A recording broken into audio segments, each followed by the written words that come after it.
The South American continent is home to an array of vastly different nations. From the massive Brazil to the unruly Argentina, with stops in the troubled Venezuela and the mountainous Peru. Among them, the smaller than average Uruguay has never commanded much international attention.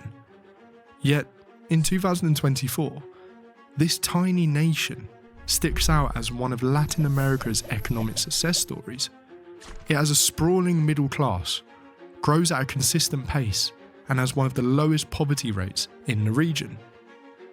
A truly remarkable economic success story that has taken place in a continent that is not precisely accustomed to them.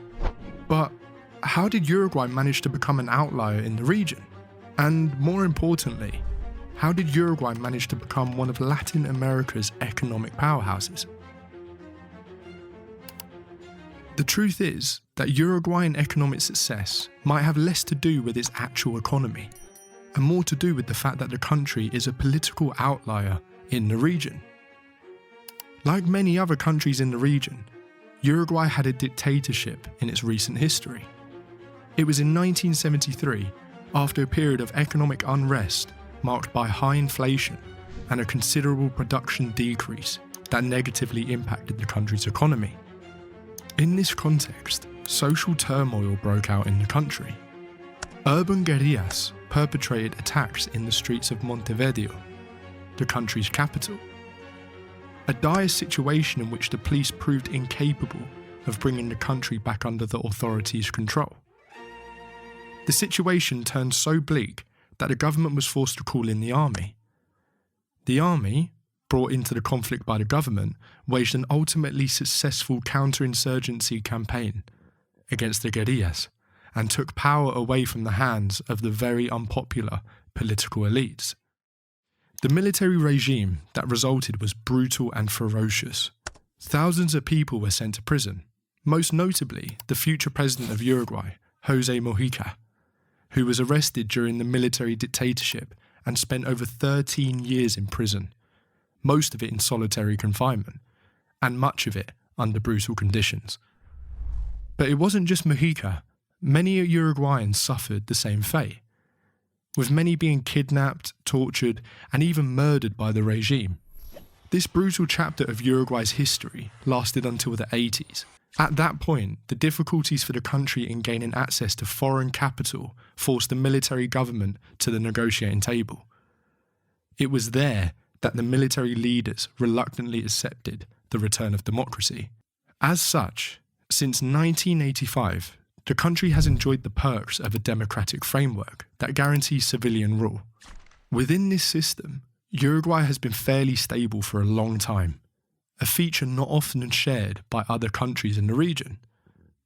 Uruguay even became the first nation in Latin America to legalize same-sex marriage, and the first nation in the world to fully regulate the production, sale, and consumption of marijuana.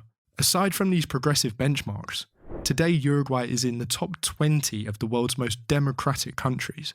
In 2023, it was the 15th, surpassing every Latin American country, as well as many well-established democracies like the United States, France, and the United Kingdom. The stability has proven crucial for the country's economic growth.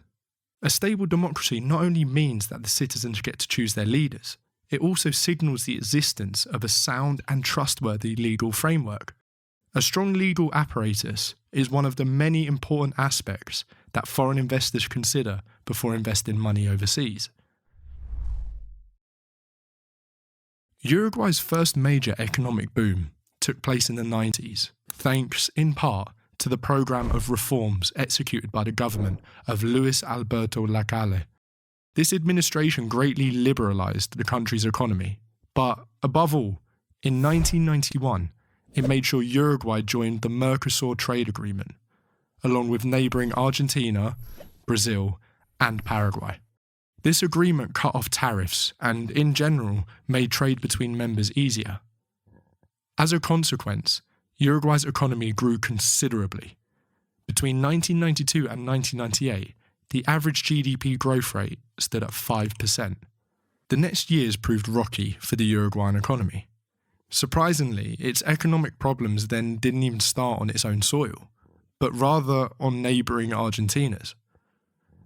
The main issue was that as a result of joining Mercosur and enjoying a higher degree of trade, Uruguay's economy had become overly dependent on Argentina's. And back then, the Argentinian economy was anything but solid.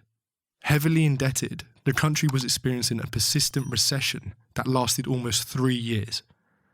To make matters worse, the Argentinian peso was, by law, traded at a fixed exchange rate against the dollar, which, in the midst of economic turmoil, made its exports very uncompetitive.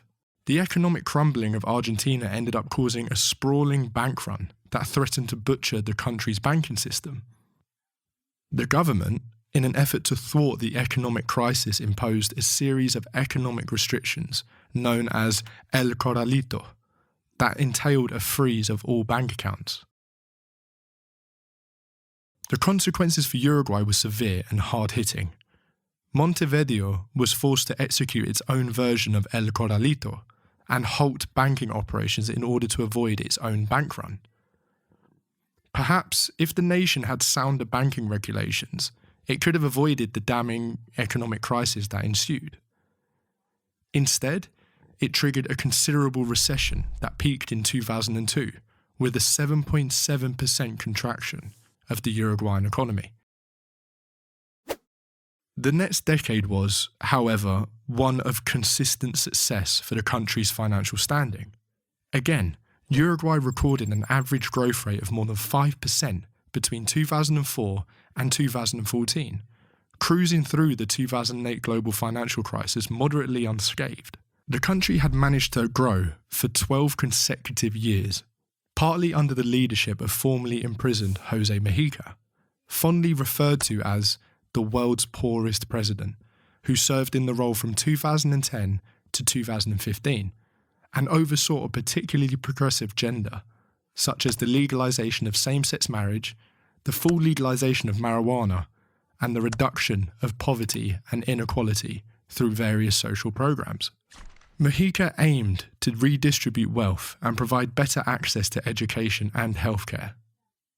Despite fiscally conservative criticism, his progressive policies maintained a stable and growing economy, with high levels of investment in education, health, and social welfare. Today, within the wider Latin American region, Uruguay sits almost at the top of the GDP per capita rankings. In 2023, according to World Bank data, the country's population had a higher per capita GDP than all of its neighbours, except two.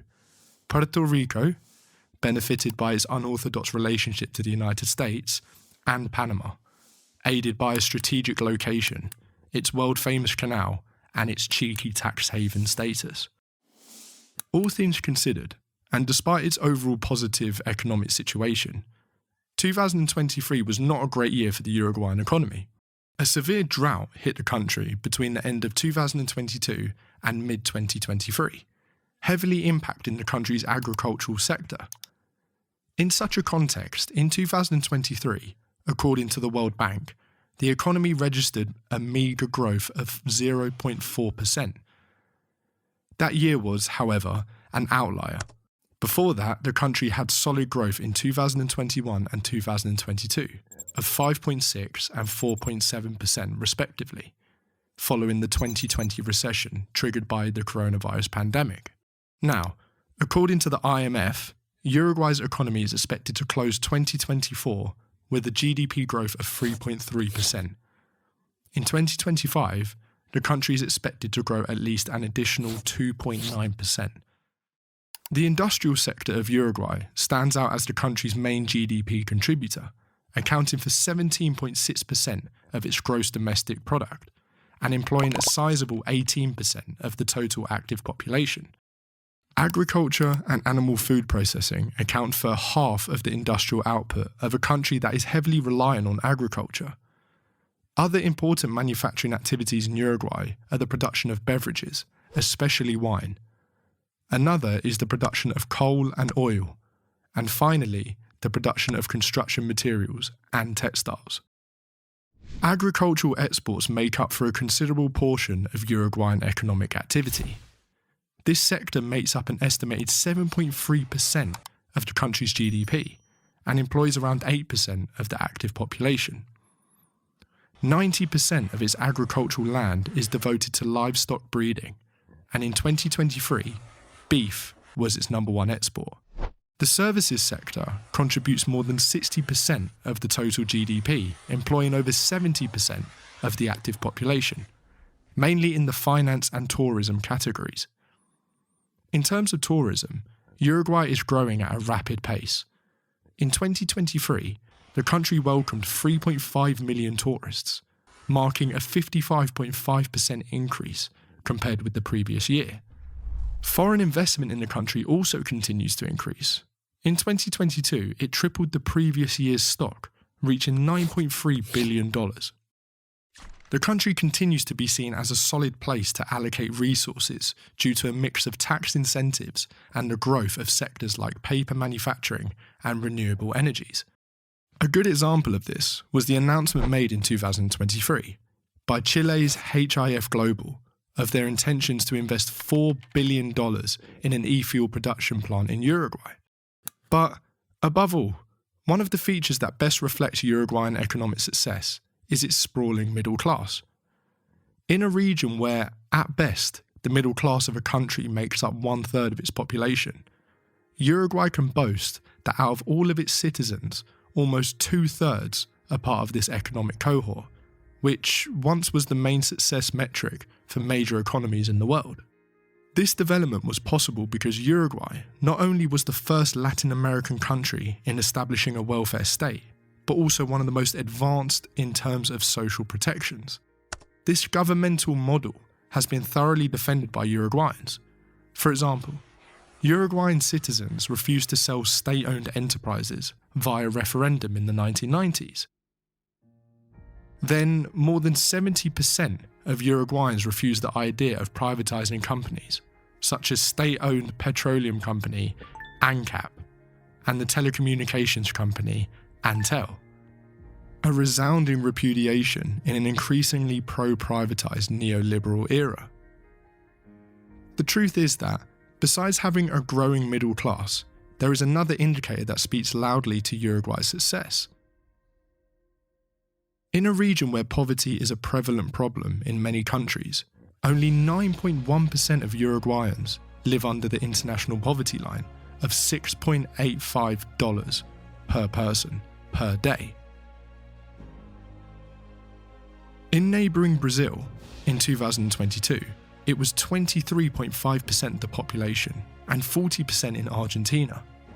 Meanwhile, Uruguay has the lowest poverty rate of the whole region, making it a notable exception in Latin America.